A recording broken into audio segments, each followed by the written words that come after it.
Welcome back to another video, and this is my collective makeup review for April. Welcome back, and today we are going to be having my sort of bi-monthly collective makeup review video. So in these videos I review all the sort of makeup products that I've been trying out and have been like new products for me.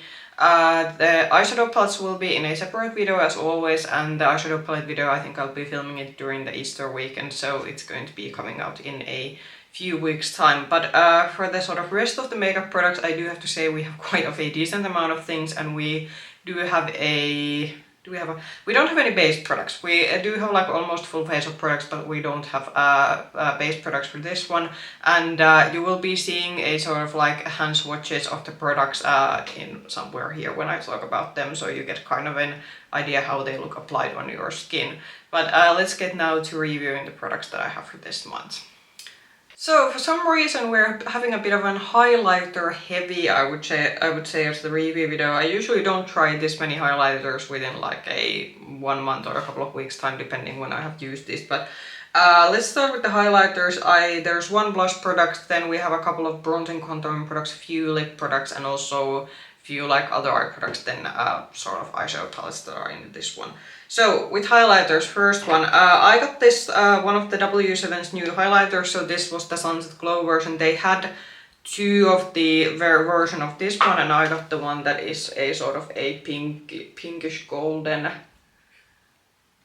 I don't know how well the camera is capturing because I film in natural light conditions, so it doesn't necessarily get the whole reflect of this one. But this is obviously one of the W7 products that are in these boxes. I do think that because I do know that these have been inspired by sort of Benefit's box products, but just like with Benefit, maybe W7 should start considering first of all that this packaging, it is quite of a like thick and clunky packaging, and also the fact that there isn't like the pan is still what I would call quite of an average sized pan, so you aren't actually getting like that lot of product compared to how big the packaging is. But that's just a nitpicky thing. I'm gonna have to say that unfortunately I was a bit disappointed in this one, so I'm gonna be putting the hand swatch of this one, and I do think a hand swatch out on a hand, this looks quite sort of blinding, and also when I saw these in store light, the tester, it looked quite blinding, and I was thinking that okay, that would be something interesting to buy. But on my cheeks I did notice that in order to sort of get the sort of blinding effect, you really have to build this quite a lot, and because it is, and this is obviously now a skin tone specific thing, because this is such a heavily golden pink shifting highlighter, because I had to build it quite a lot to show up, it meant that I had to like kind of be pretty picky with my blush, so I tried to then choose a blush to go with this one, where the sort of pink undertone sort of melted in with the blush that I had underneath, so I sort of had in the end a golden highlighter effect. So when you layered this, you were able to kind of get it into a this sort of very impactful highlighter, but it wasn't as impactful because in the pan and swatch out, if you really think that this is going to be really those like highlighters that when you put them on, you're going to immediately, like everyone in 10 kilometers or 100 kilometers ratio will see it. But with this one, I do feel that it also is a bit dry, and this is something that I have noticed with W7 highlighters. It is a more inexpensive brand, so obviously their formulations aren't maybe as sophisticated as maybe with some high-end highlighters, but I do, from experience, like for example, I have tried like good drugstore highlighters like Makeup Revolution, for example. They do pretty decent job also at powder highlighters. So with me, this was unfortunately something that I am not going to be keeping around, because I just felt that for me this didn't like work out, because it was a bit dry. I had to build it quite a lot, and then when you build it a lot, it kind of takes away from the fact that it doesn't melt in with your skin that well. So yeah, maybe if you have a medium or a sort of a deeper skin tone than I do, then maybe this could actually work out for you, because then you shouldn't at least have that easily the cost effect that this sort of gave me when I had to do the building. Okay, so next sort of maybe disappointing product. So I got this in one of a sort of mystery makeup, makeup mystery box, or it was a mystery box that had several items, but a lot of them were makeup based. But I got this basically from a friend. So these Revolution Glow Drops were in there in the sort of mystery box, and this is in the shade was it Stardew Gold. For a fair skin tone, I would say that this is actually a bit better in terms of the fact that this doesn't have such a strong yellow cast than the one that I have in the sort of like doe food sort of packaging. that I have released earlier than this, but I definitely say that for my highlighting purposes, the formula is a bit too thin. So I think that this has obviously, and that's how Revolution have themselves advertised this kind of product, is that this is meant to be more something to maybe more mix in with your foundation or use this sort of like I think it's called underpainting is the technique. So it's something that's meant to go under your makeup rather than using it for what I use highlighting products, which is using for spot highlighting in certain areas. So for my highlighter user purposes, I would actually still prefer the Makeup Revolution, the sort of liquid highlighter that is in the sort of doe food packaging, because that actually, the highlighting formula has enough of base to it in order for it not to, in order for it to work as a spot highlighter with this one, because the formula I feel is much more, it's more liquidy. So when I tried to layer this as a highlighter, it kind of worked out, but then I saw that because I had to layer it quite a lot for it to show up as a spot highlighter, it also started a bit messing with the foundation that was applying it over it. So I think for mixing purposes, this is going to be probably a pretty good option for in terms if you're looking at something like this from a drugstore. But if you're using this for spot highlighting, then I would not necessarily buy this one. Then I would go with the other sort of liquid highlighter that they have in the sort of doe food packaging. Then a third sort of and this is the last of the highlighting products. So I did discuss in my sort of monthly makeup haul video from last month that during last month, in the halfway of last month, I got some Kohl Copenhagen products. So this is a Danish drugstore brand that is relatively easily accessible, at least in the stores that I shop in. So this I think is quite new from them. So this is a sort of highlighter quad. This is called the Glow Palette Highlighter 0014 Field is the name of this one. I do think in terms of packaging, this is actually one of the better drugstore packaging that I have tried. This is actually magnetized and it doesn't feel as flimsy and light as some other drugstore highlighters, and especially if you have any kind of generally drugstore products in this kind of plastic packaging, we all know it can be at the worst quite flimsy, quite cheap and break easily, but in terms of packaging, this actually doesn't feel the cheapest of drugstore packaging, so I will give it credit for that one.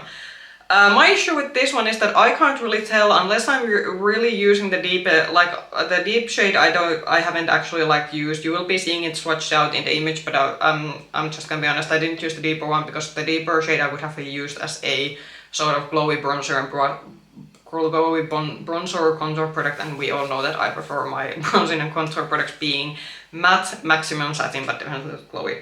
But the rest of the shades, even this sort of pinkish highlight shade over here, when I applied them to my cheekbones, it really didn't seem that I was wearing that different kind of highlighters, and similarly also with the golden ones, it was really hard for me to tell, considering that I bought the highlighter palette thinking that I'm gonna get a bit different variation. Actually there wasn't that lot. And then the second issue was that this was a bit too subtle for my taste. I can get it that if you are a person who's looking for this sort of very subtle, easily blending in powder highlighter, then this highlighter palette could actually work for you. But for my preferences, because if I use highlighter, I usually do want to show it up some. It should show up somehow. I have a couple of more subtle highlighters that I do like to use for different occasions, but I really didn't sort of buy this palette in mind thinking that I'm gonna buy it basically for highlighting shades that are all very subtle, and actually they don't make a lot of difference when you apply them to your cheekbones. So unfortunately, even though I actually did kind of want to like this product because I did kind of like the packaging, I did kind of like the idea that it had different variation of highlighters, but for my highlighter preferences, because if I usually then don't want to have a highlighting effect on my cheekbones, then it's usually something that I do just skip on my makeup routine these days. There's definitely more and more days these days that I just forego highlighter completely, because with sort of being in my 30s, not all highlighters they don't look that flattering on me. With this one, I do have to say that it didn't emphasize any texture, so it didn't look dry per se on my cheeks, but it's just very subtle effect, even though I sort of layered and still I was feeling kind of thinking that okay, but where's the highlighter? And as I said, there really wasn't any differentiation between the sort of pink and golden shades. With the deeper shade, I think if you are looking for a sort of glowy bronzer esque product, then maybe try it out. But generally, if you're looking for something especially very impactful in terms of highlighters, I would skip this palette completely. Then let's go to the only blush product. This is very rare. Usually we have been actually used to seeing the fact that we have tons of blushes, then we have maybe a couple of like bronzing products, and then maybe one highlighter, but today we're doing the opposite. So, in the makeup mystery box that I've been talking about, I did get one of these W7, so this is the Juicy Jelly blushes, and what was in the shade, because I think they had different... I'm gonna put the shade name in the description box so you can see which one was it. So, I think this format is pretty familiar to you because these have been the trendiest thing in the makeup market, at least during last year. I think unfortunately, this video altogether, I'm already gonna say this beforehand, there's gonna be quite a lot of products that I'll be decluttering at filming because unfortunately this wasn't apparently the best of makeup months in terms of trying out new products. But back to this jelly blush. I think unfortunately this is a product that proved exactly why I wasn't a fan of, why I haven't been eager to try and buy these jelly blushes myself. So, this is one of those products that you kind of, because it is a jelly formula, so the pigment is quite light, so in order to get the pigment full on to your cheek, you have to like apply this directly to the area that you want the blush on. If you try to blend this out with a sponge, unfortunately the sponge takes most of the color away, and then comes the issue that I had with this one. So with this one I first tried what I try with my normally with my cream and liquid blushes, is that I go straight to my cheek and then I use my blush brush, because I think with liquid that gives usually the best effect. Unfortunately, when I tried to work this with a brush, it came out really patchy. There were like several days when I was thinking that it just didn't look nice. And then I thought that, okay, let's try with a sponge, but then with the sponge there's the issue that when you try to go with this sponge, the sponge takes most of the pigment away, so you really have to layer it. So, yeah, I think this might have a bit of an issue that it actually settles down quite quickly once you put this on your cheek, so you would have to be quite quick in working with this one, but I just don't think that this looked flattering on me. Maybe on a different kind of skin type, maybe for someone a bit younger this could work out, but in terms of like jelly blushes, I'm still not convinced after this one. It could be that, for example, the more high-end variations could be good, or it could be that some other drugstore options of this could be good, but just for me, it's just kind of proof the reason that this babe perhaps just isn't the blush format for me. The sort of sensation of putting this into a cheek is real nice because you do kind of get the cooling effect, but unfortunately I need my blush to also work out as a blush then just for it to have a sensory effect of feeling nice when you apply it. It actually also, because it's gonna be on my face the whole day, it also have to look nice. So based on trying this one, I wouldn't recommend these, but of course if you find these for because this is W7 and these are very expensive and you want to try them out, I don't think you're gonna lose a lot, and maybe this could be a product to try out to see that if you are generally vibing with these jelly blushes, to see that if you want to buy a sort of like high-end version. I think thinking that Milk Makeup is probably the most popular brand for these, but for me this just didn't work out. So yeah, I luckily didn't pay anything for this because this was in the mystery box that my sort of friend gave me, but I still don't also kind of like the idea of like trying makeup to just throw it away, because I would generally like the products to work out for me. On a more positive note, let's go to the contour and bronzing products, and these were both hits. So one of these is a product that I finally did get to try after. This has been probably a running joke with my collection videos and declutters every time I go through my cheek products. So I finally tried my Charlotte Tilbury bronzer. This is in the fairest shade, and this is by no means anymore a new product on the market. This has been just like sitting in my drawers for a few years, and I've been just saying that, oh, I'm gonna try it at some point. And by the way, I do have currently now also the powder highlighter in my rotation, so I'm now doing the good work, in fact, that I'm finally like trying out the Charlotte Tilbury products that have been just sitting on my drawers unused. This is a beautiful bronzer, and I'm very positively surprised because I have swatched this out a couple of times, and the shade has looked and swatched out so light that I was thinking that is this gonna be like a very like summer color powder for me rather than being a bronzer. But actually when you start blending this to your cheek, even though this fairest shade is quite fair, it actually on the cheeks builds up quite well, but it's a very beautiful formula for the fact that even though it builds up, it still kind of blends in seamlessly. This, I think, truly is one of the products that shows that sometimes paying high-end prices is actually worth it, because the formula of this one, it's so refined, it gives the sort of very effortless but still a very bronzed look, and I do think you do get like, there's a large pan of product, so you kind of also get your money's worth with this one. So I think that if you've been thinking about buying the Charlotte Tilbury powder bronzer, like, I would at least maybe recommend getting this one, because for me this has been working out really well. I do think, considering that these days a powder bronzer, it's quite hard for me to get impressed by a powder bronzer product in general, but I do think so far this might be actually be one of the favorite like powder bronzer products that I've tried for a good while. Then another product from Gosh Copenhagen, and this is more of a contouring product. So this is their Shape Up, and this is like a, well, it's a bit funny we're talking about Charlotte Tilbury, but this is like duping obviously Charlotte Tilbury's like contour ones. This is in the, I think, variation 003, so they have a couple of like 001 and 002 shades, at least in our stores, but those were more bronzing shades. So the 003 is actually, if you're looking, a proper cool tone contouring shade. And I do have to say that I do actually like this, like unlike with the highlighter products, this was actually a win. The formula was blendable, it built nicely, I didn't feel that it went on patchy, it was easy to sort of maneuver or manipulate when you applied this one, and I do think that if this is a drugstore option for this sort of contour, cream contour ones, then I don't think you could go wrong with this one. Like, I was pretty like impressed. I'm actually thinking now that because they, of course, obviously, like every brand that has been duping Charlotte Tilbury, like Gosh also, they have like blush ones in like similar this sort of packaging. So I might actually get one of the liquid blushes in, not like, because obviously I don't need more blush, we have also in my blush collection, but at some point if there's like a discount campaign or something going on, because this is a brand that's fairly often also on sale, so maybe on when they're having a sort of another sale or a campaign offering, I might get the blush ones. But yeah, if this is a brand that's accessible for you and you're looking for good sort of drugstore options for a cool tone contour one, this is, I think, a pretty good option for you.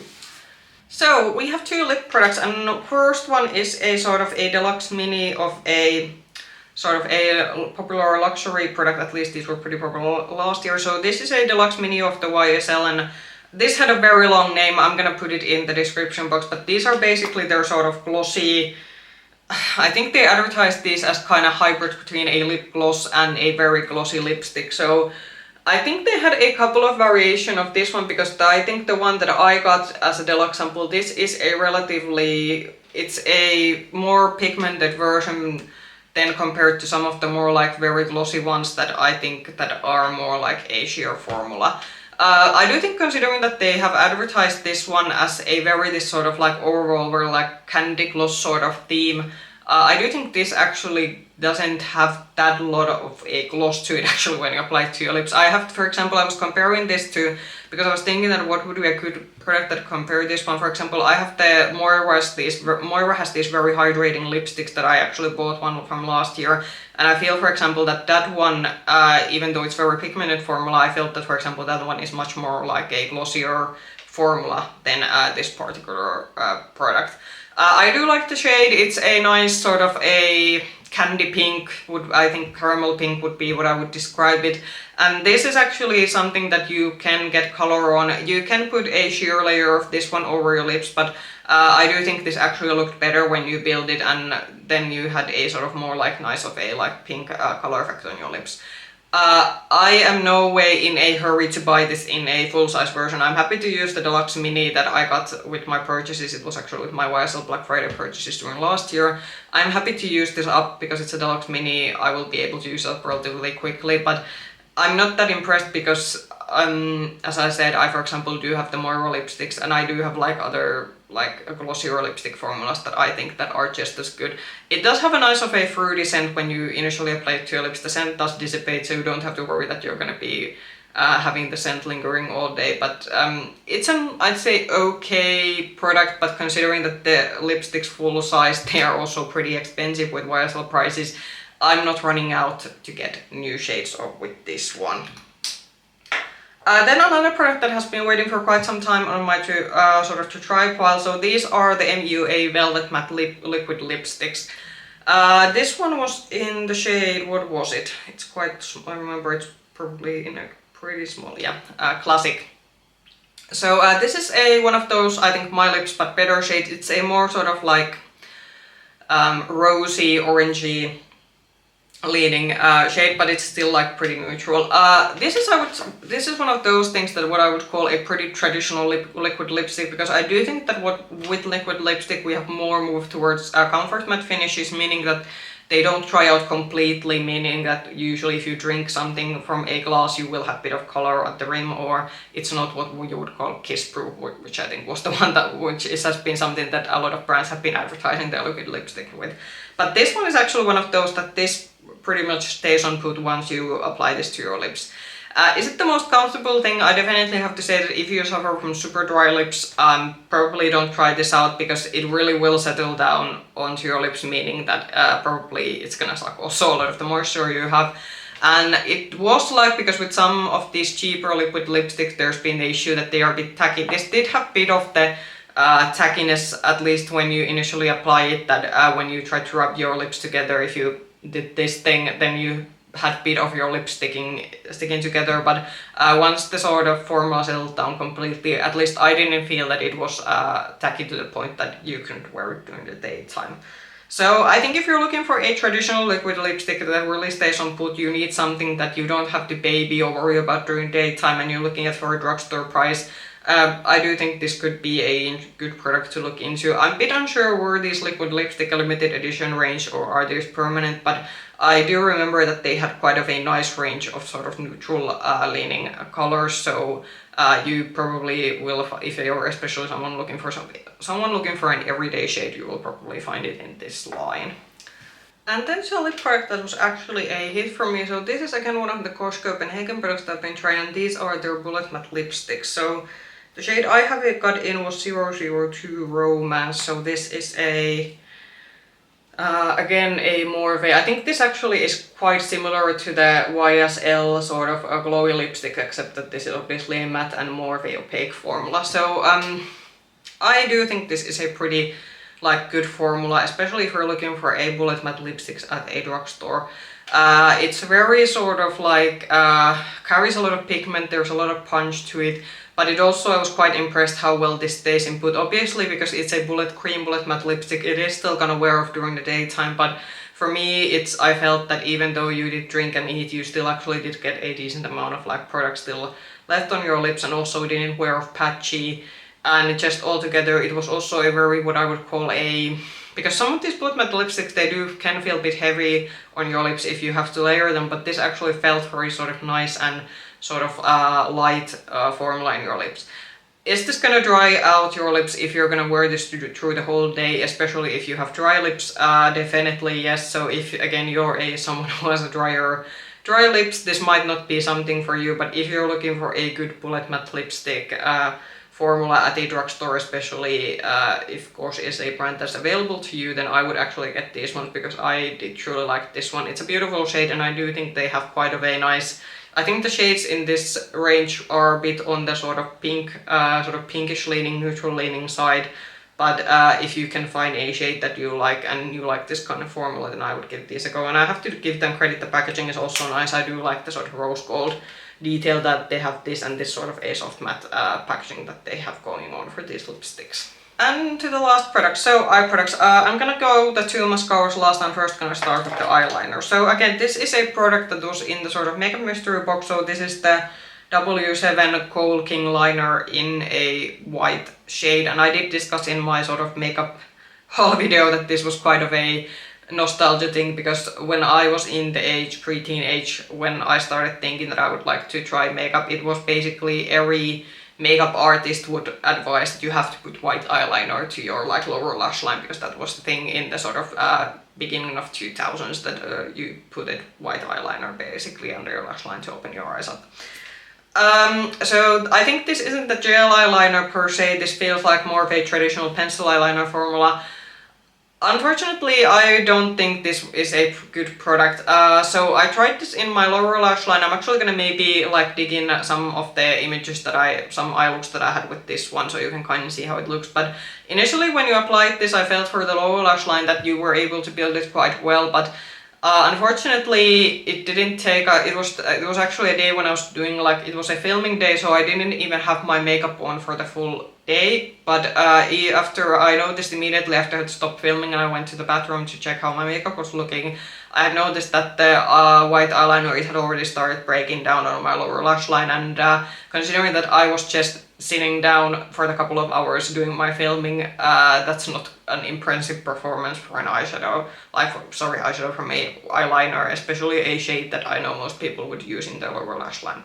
On the upper lash line, I felt that it did last quite well. However, I think if you are using this on your upper lid, especially with a white eyeliner, it should be quite impactful, because I know I know a lot of if people use these white eyeliners for this sort of like especially graphic looks, then it really has to pop from the sort of eyeshadow and makeup you have underneath, because then if it doesn't pop from the eyeshadow you have or from the rest of the eye makeup that you have, then it's kind of like, it just kind of maybe looks that you have a bit like something paler in terms of shade on your like upper lash line rather than having an eyeliner.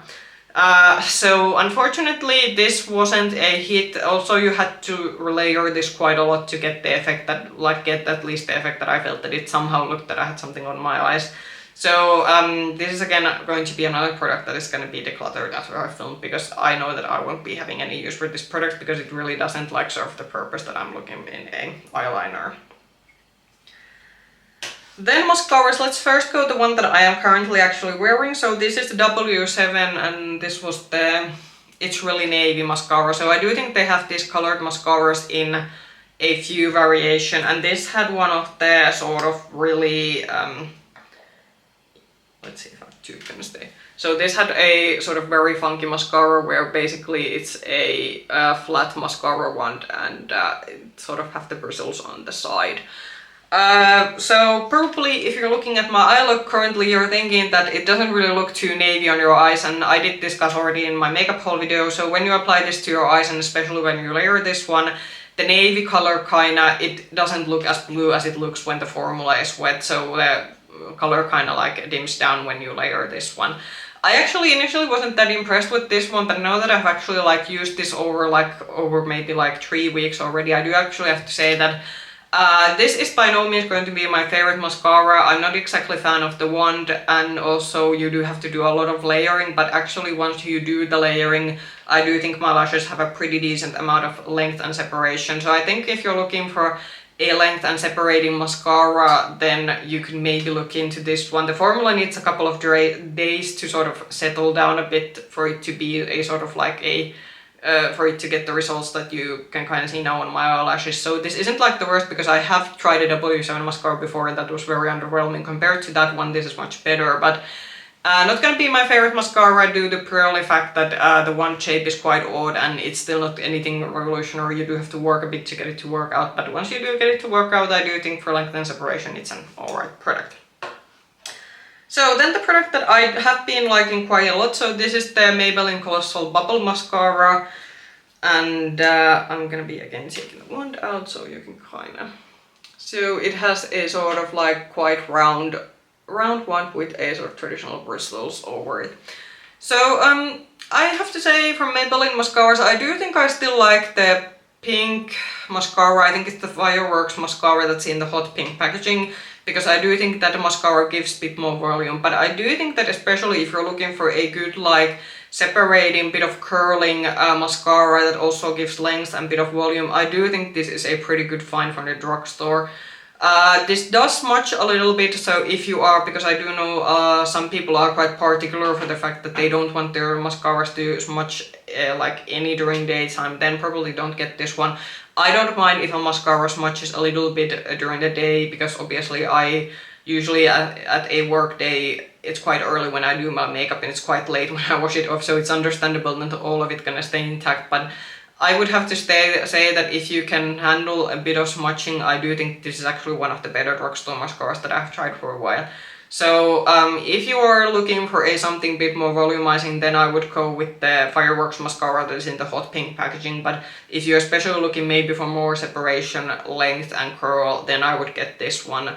And yeah, I would say that considering now the last couple of Maybelline mascaras that I have tried, these have been like pretty good ones, which is good because, for example, I tried the, what was it called? It was the last sensational mascara that was duping the Benefit Bad Girl Bang mascara, which was absolutely horrible for me, and I actually swore off Maybelline mascaras after I tried that one for a good like over a couple of years. But now now the two ones that I've tried in recent few years have been pretty good. So yeah, recommendation definitely from the drugstore if you're looking for a good mascara.